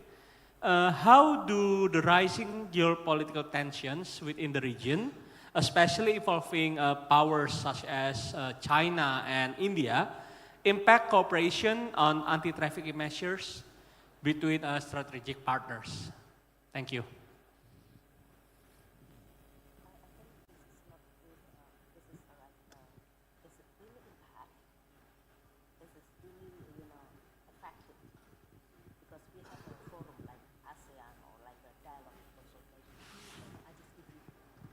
Yes, please, Ibu Melissa would like to comment on that. I think climate change and geopolitical tension are, in a sense, they are the two greatest challenges we have, and they interact in complex ways. When we did our research looking at whole of nation, one of the strongest reasons that the people we talked to spoke about is both of those issues. They say, well, if you look at the problem of climate change, we have to take a more integrated approach or we're not going to have any impact. And again, if you're really worried about geopolitical competition, again, we have to take a more integrated response. I watch a lot what's happening with the intersection between climate change and geopolitics in the Pacific Islands. That's an area of obvious great concern for Australia. And on the whole, I think it has given Pacific Island leaders more of a platform and a voice to speak about climate change issues because they are situated in a geopolitically difficult and contested space. From Australia's perspective, we have constant demands from Pacific Islands that we do more on climate change, that we understand the impact and what that means for their key security issue, existential security, with rising sea levels. And that, I think, has changed our outlook as well. So that's a general answer, I think, on some of those issues between the geopolitics and the climate change challenges that interrelate and supercharge both concerns for the region. Thank you, Ms. Tyler. So, any additional statement, Mr. McCarthy? Well, a general remark. I think that the issues that have been raised by this gentleman somehow refer to the need to have coordinated and operational capabilities to address some threats and risks and also crimes at sea. I think it's been mentioned about smuggling of people, trafficking, drugs, and so on. So this is what we do in the European Union. We have a coordinated maritime presence. We have this abbreviation CMP, Coordinated Maritime Presence. It is very complex, but the principle is pretty easy to understand. We are pooling our national resources simply because in the EU, since we are made of a lot of these middle powers, this expression I do not like, we always thought, especially after the Second World War, that by pooling our national sovereignties, we would be much stronger together. And we have even, on some specific areas, delegated some of these sovereignties for the functioning of the internal market, for instance, of the EU, a very powerful economic instrument at the service of the citizens. But when it comes to security issues, we are pooling our resources. We are co-financing actions. We are assisted by the amazing expertise of our experts, people working in the security area, the civilian, the military forces, the border guards. And we ensure a consistent, again, approach in this regard. And you may remember one of the slides I have presented to show some of our actions. These actions are very concrete. But there is an important point. I think the key element is the concept of coordination. To a certain degree, cooperation is absolutely indispensable. Cooperation means exchange of experience, exchange of ideas, agreeing on the challenges, the risks and the threats. But when it comes to concrete actions, you need coordination. And that's a step further. It means that you need, sorry for this Latin expression, primus inter pares. So it means that the peers have to agree to delegate to one of them the ultimate responsibility to, again, take the lead on one specific issue. This is what we call coordination. And this is most probably the most difficult element to implement. To be coordinated is not easy. To be a coordinator is a very important responsibility. So it's a challenge, it's a daily struggle, but thanks to the mechanisms that we have put in place over the last 60 years, and especially in the field of foreign affairs and security issues over the last 30 years, the European Union is able, again, to pool resources, expertise, operational capabilities, and to share, by the way, this know-how, because we are willing to, with our partners. So this is the best way to address concrete challenges, threats, crimes at sea, and many other things that are being handled by, since 2000, by the UN Convention, the famous Palermo Convention on transnational organized criminal activities. And we are very committed to enhance the implementation of these legal instruments together with the UN agencies, with all the regional partners, and on a bilateral basis with all our partners in the world and especially here in this region. Thank you, Mr. McCarthy. Bapak, I give you opportunity, Pak, to deliver your statement. Yes, mic-nya di Bapak yang di depan. the last. I think this is the last question. Thank you. I'm Lieutenant General Johnny Maruza, Rector of Defense University. I think both speakers made a very strong proposition and arguments about cooperation. You mentioned middle power agencies cooperation. I would like to hear your opinion or explanation about the challenges to cooperate and the ways to deal with it, especially when it comes to very diverse national interests.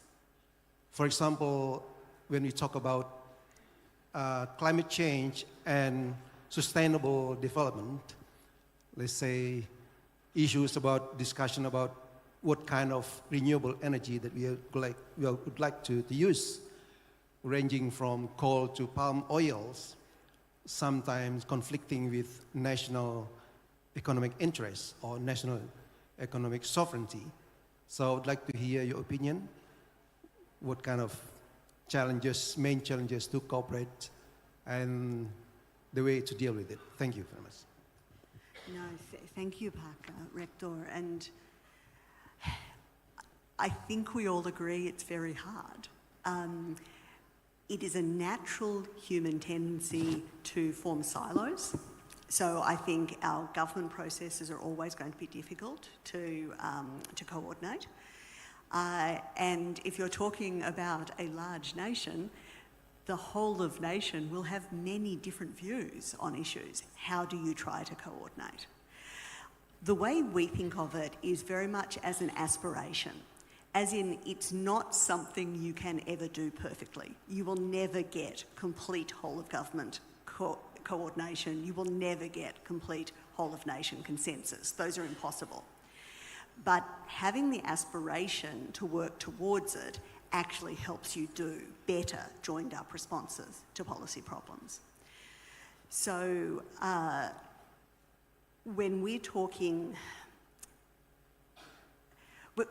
about, say, within government, I would be saying to anyone, whatever your position is, wherever you are, how can you try to break down some of these silos?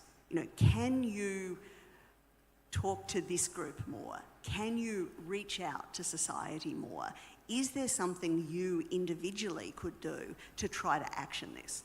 Now, will that change the whole system? Will that make everything perfect? No, but if all of us do a little bit of that, then we improve. We get more into the direction we want. When we did our consultations on whole of nation, we talked to 113 people from across every sector you can think of in Australian society about what whole of nation meant to them and how they saw themselves in it. They talked about, they were really keen to be involved. They were positive, which is fantastic. They didn't want to be dictated to. The way they put it was that they wanted to be part of the evolving and incomplete national consensus on foreign policy goals. Okay, and I mean all of those things. It's evolving because you never come to a final point on your foreign policy goals. It's incomplete because you never come to a complete consensus. But there is that sense at any given time of what the sort of, you know, the Overton window, what is the main way that society sees particular issues? And that's what you're trying to work with. What's that evolving, incomplete national consensus, and how can we put that in place from whatever position we're in?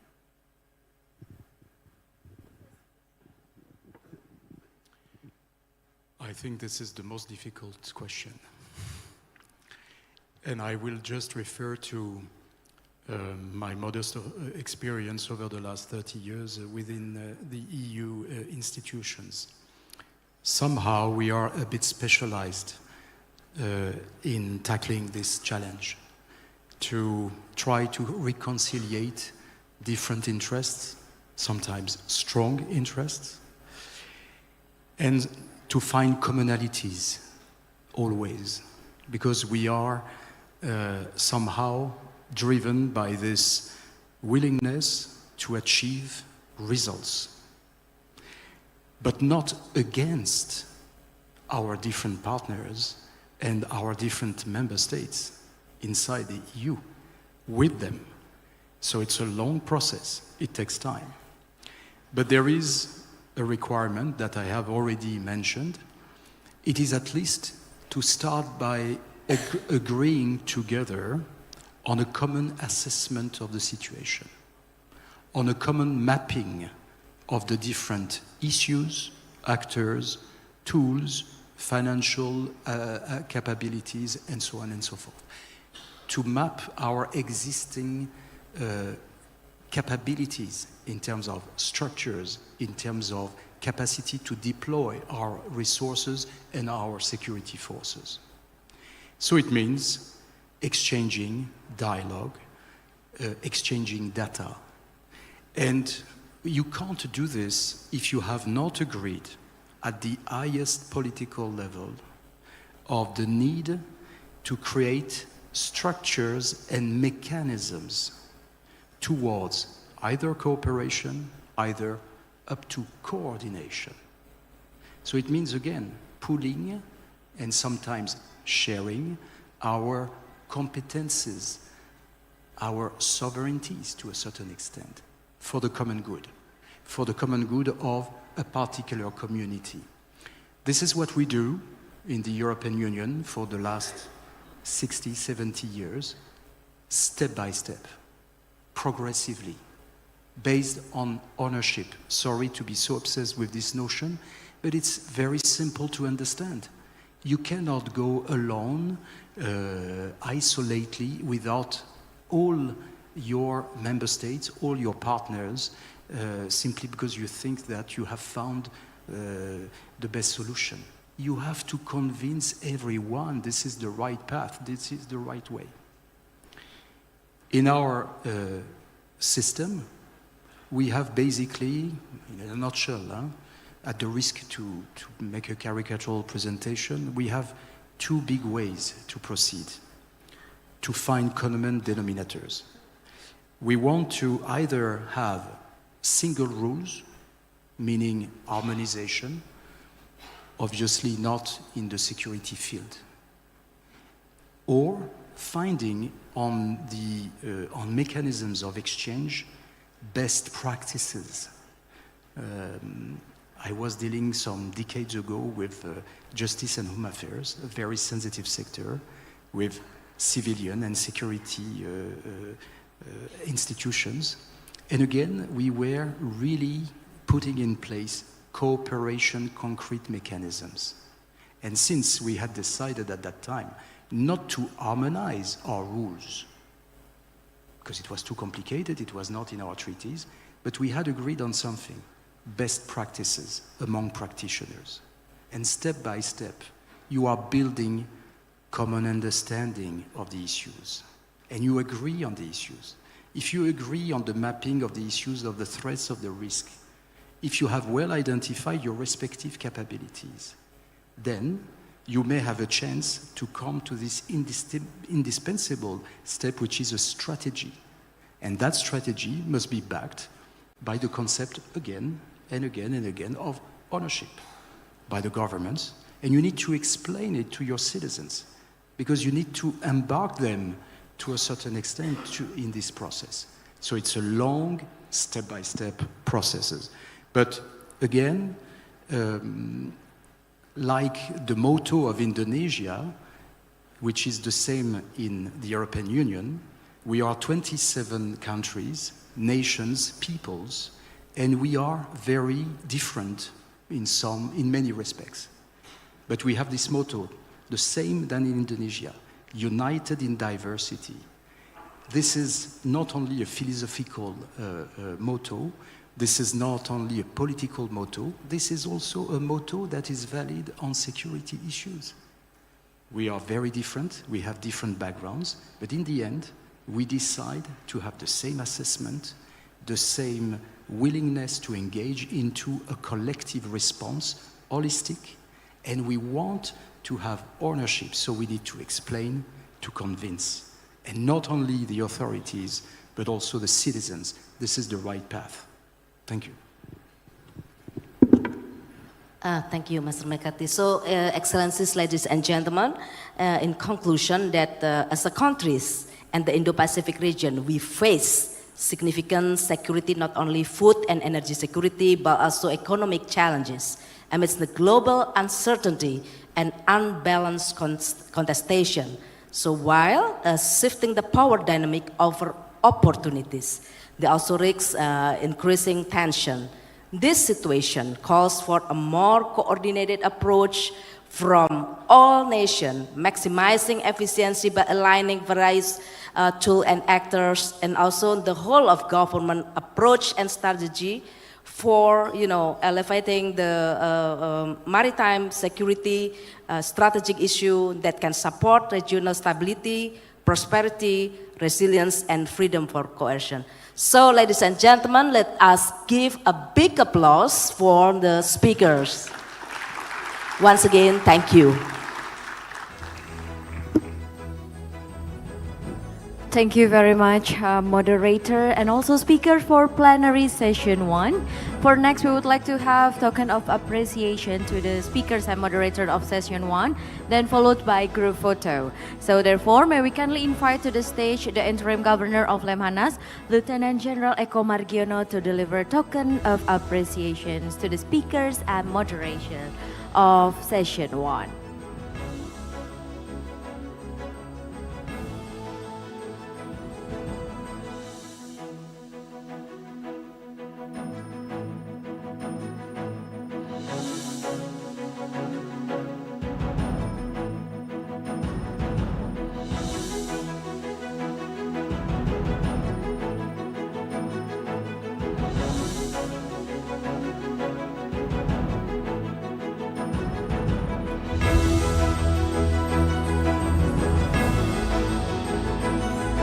Thank you very much. Please kindly take your place to have group photo station. We'll be taking the pictures on my count. Ready, 1, 2, 3.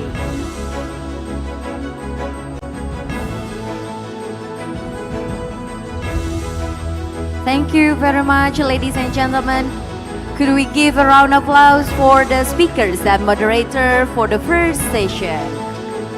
Thank you for the wonderful discussions, and you may now kindly return to your seat.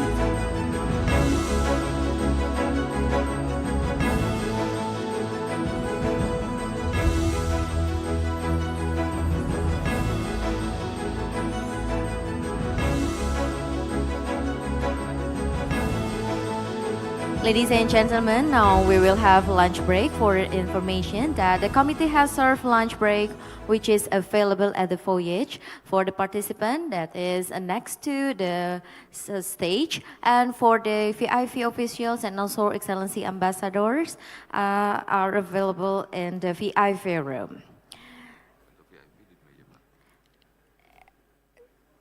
And for those who want to perform Zuhur prayer, it could be done at the prayer room in the lower ground.